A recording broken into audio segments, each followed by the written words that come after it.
Syarul Azman dan hari ini saya akan membentangkan apa itu politik. Baiklah, perkataan politik ni berasal daripada perkataan Yunani iaitu polisi yang bermaksud bandar-bandar. Dan ada juga yang mengatakan bahawa terdapat beberapa kecenderungan yang luas mengenai ilmu politik moden pada hari ini berkait dengan tradisi intelektual Yunani seperti Plato dan Aristotle. Manakala menurut K. Ramananda, Presiden Kongres Indah Malaya mengatakan bahawa kegiatan politik wujud sebaik saja mereka bertamadun dan dipraktikan apabila mula hidup bersama-sama. Keadaan ini memerlukan manusia membuat pelbagai keputusan yang melibatkan tindakan mereka bersama. Baiklah, yang seterusnya adalah sistem politik di Malaysia. Malaysia telah memilih dan mengamalkan sistem pemerintahan demokrasi berparlimen dan raja berperlembagaan. Dan definisi demokrasi ini berparlimen adalah rakyat yang turut melibatkan diri dalam sistem pemerintahan negara, manakala Raja-Raja Melayu menjadi lambang taat setia rakyat. Demokrasi juga merupakan sistem di mana rakyat bebas memilih perwakilan melalui pilihan raya di mana mereka berhak menyokong atau menukar kerajaan yang sedia ada melalui pilihan raya. Dan sistem ini berjaya mengekalkan kerajaan yang adil, sejahtera dan stabil. Sejak tahun 2018, Malaysia mengharungi kecelaruan politik yang amat luar biasa dalam sejarah. Tambahan pula kesemua rakyat di negara ini sedang bertungkus lumus memerangi wabak COVID-19 pada tahun 2020. Hal ini bertambah parah semasa pilihan raya negeri Sabah yang mana pihak kerajaan yang sepatutnya mengambil langkah proaktif dalam menangani masalah ini terlalu lambat untuk membuat sesebuah keputusan. Implikasi daripada senario tersebut, rakyat sedar akan kepentingan politik dalam tampuk kepimpinan kerana ia akan mempengaruhi pelbagai takbir urus kebajikan rakyat. Seterusnya ialah kesedaran politik rakyat Malaysia pasca PRU 14 terhadap pengulingan kerajaan. Parlimen Penggal ke-14 melakarkan warna suram kepada lanskap politik negara. Hal ini memberi dampak buruk terhadap sosio-politiko-ekonomi negara.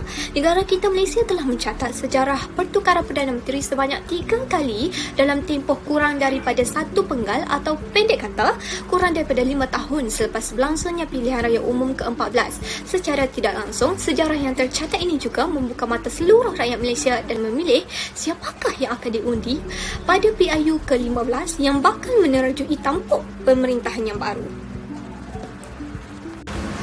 Seterusnya, kesedaran politik rakyat Malaysia pasca PRU 14 terhadap pewaris negara. Pewaris negara di sini membawa maksud beliau yang bakal menerajui masa hadapan negara. Apabila undi 18 telah ditubuhkan, sudah tentunya memberi nafas baharu kepada politik negara serta perubahan dan peralihan kerajaan.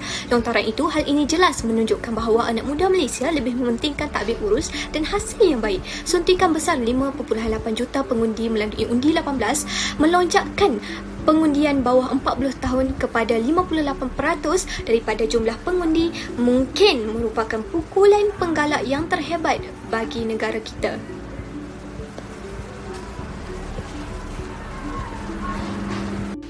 Assalamualaikum, saya Hazif Farhan Ahmad dan saya akan membentangkan faktor perubahan kerajaan.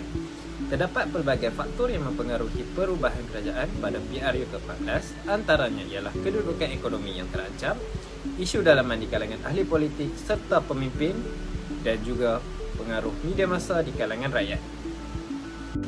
Pertama sekali, kedudukan ekonomi Malaysia yang terancam merupakan salah satu faktor perubahan kerajaan. Menurut Ketua Perangkawan Negara, Dr. Muhammad Uzair Maihadin, kadar inflasi yang tertinggi dicatatkan ialah pada tahun 2018 yang mencatatkan kenaikan sebanyak 4.7% dan dijangka bakal meningkat sehingga suku utama tahun 2022. Ini merupakan salah satu sebab utama yang mendorong kepada faktor perubahan kerajaan kerana rakyat menginginkan kestabilan bagi meningkatkan taraf hidup rakyat. Di samping itu juga, ekonomi yang baik juga dapat menarik pelabur asing bagi melabur di Malaysia dan pelbagai peluang pekerjaan juga akan dibuka sekiranya ekonomi di Malaysia kembali stabil. Kedua, isu dalaman yang amat ketara dilakukan oleh sesetengah pihak pemimpin yang tidak bertanggungjawab merupakan faktor utama yang menyebabkan perubahan kerajaan pada PRU ke-14. Segelintir ahli politik dan juga pemimpin yang melanggar amanah yang diberikan dengan melakukan pelbagai isu yang berat seperti rasuah, penyelewengan kuasa serta petikan melidah sesama pemimpin disifatkan oleh rakyat sebagai pemimpin yang tidak bertanggungjawab oleh kerana sifat pentingkan diri mereka yang tidak mengendahkan kebajikan rakyat. Negara kita amat memerlukan pemimpin yang amanah dan jujur dalam mencapai kemajuan negara, dalam masa yang sama juga menjaga kebajikan rakyat agar tidak ditindas. Akhir sekali, faktor sosial serta peranan media massa yang berfungsi bagi mempengaruhi minda anak muda serta rakyat.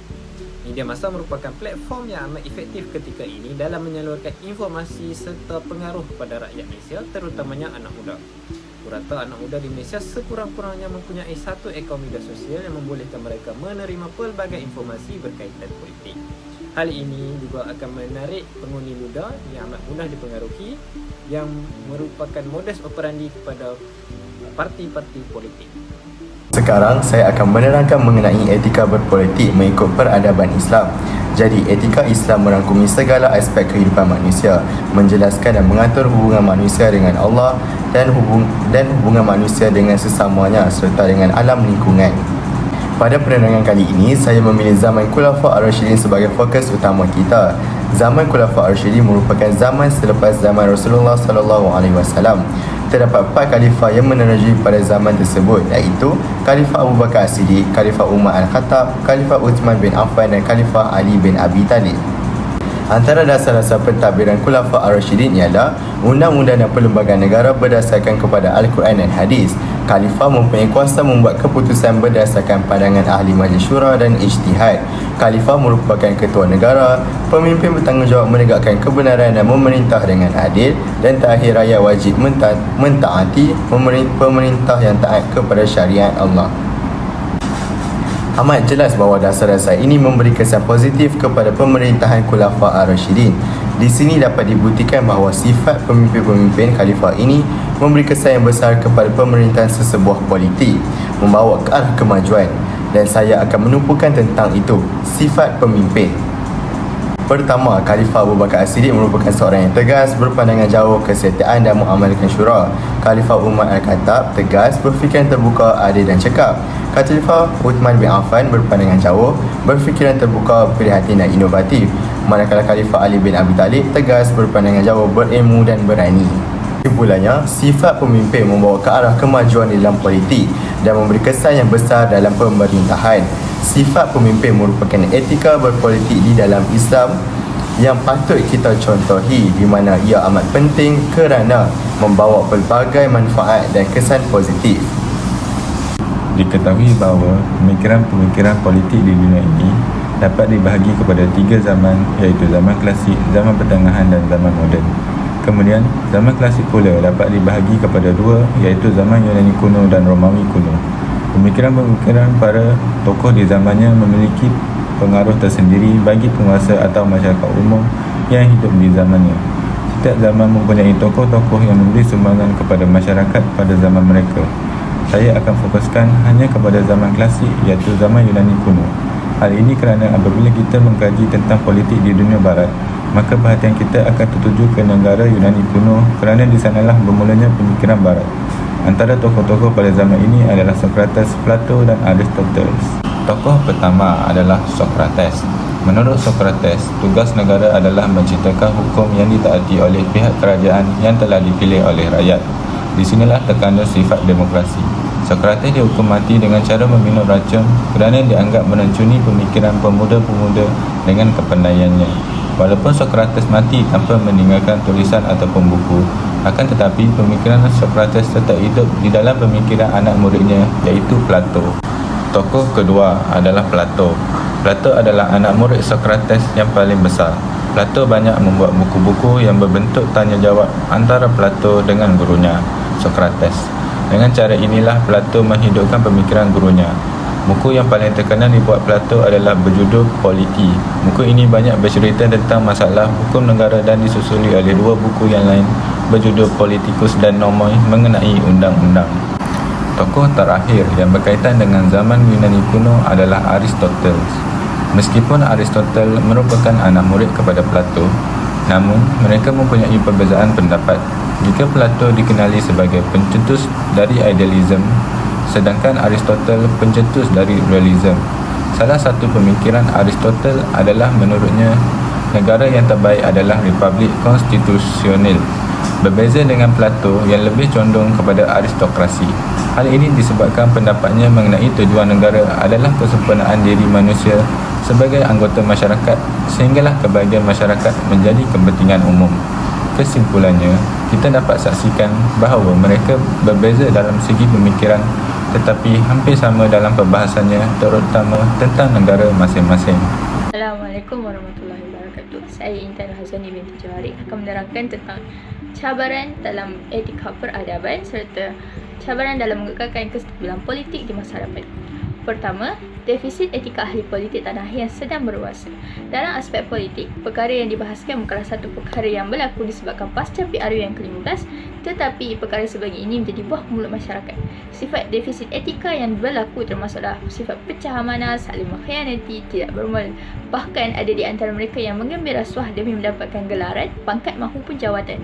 Sekiranya perkara sebegini tidak dibedong dari awal, perkara ini akan mengundang padah serta malapetaka kepada negara, bangsa dan juga agama satu ketika nanti.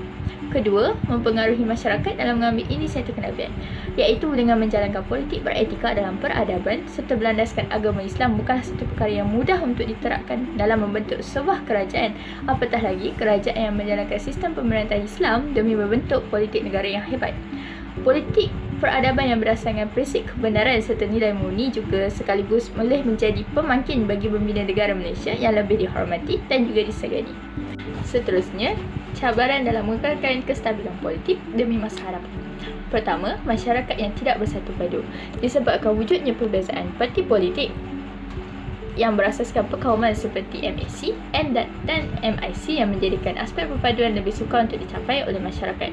Walaupun Malaysia sebuah negara yang hidup dalam berbilang kaum, tetapi aspek perpaduan merupakan satu halangan yang sukar untuk dicapai sejak beberapa abad lagi.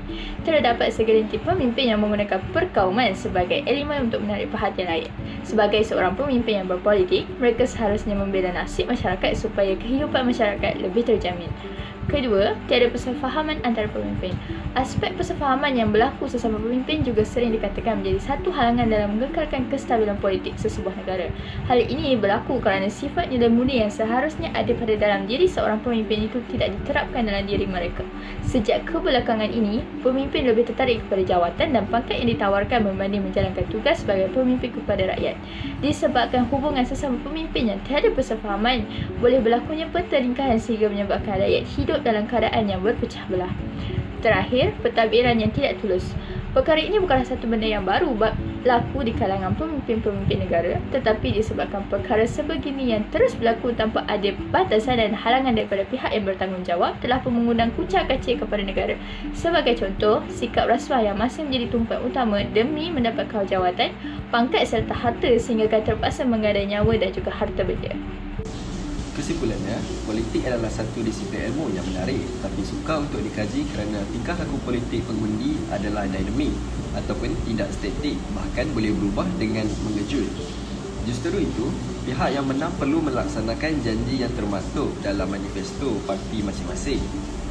Manakala, pihak yang kalah perlu bermuhasabah dan membetulkan kesilapan diri ataupun organisasi dan boleh bertanding semula pada PRU yang akan datang. Sebagai contoh, para pemimpin boleh mencontohi etika politik dan juga peradaban Islam seperti pemimpin daripada zaman Khulafa' Ar-Rashidin, iaitu Khalifah Abu Bakar As-Siddiq yang tegas, berpandangan jauh, kesetiaan dan mengamalkan syura. Rakyat telah bersuara dan memilih apa yang mereka kehendaki. Oleh itu, semua pihak perlu menerima apa jua keputusan secara terbuka dan juga menghormati kehendak pilihan rakyat kerana negara demokrasi, rakyatlah yang menentukan pemerintahan sesebuah negara.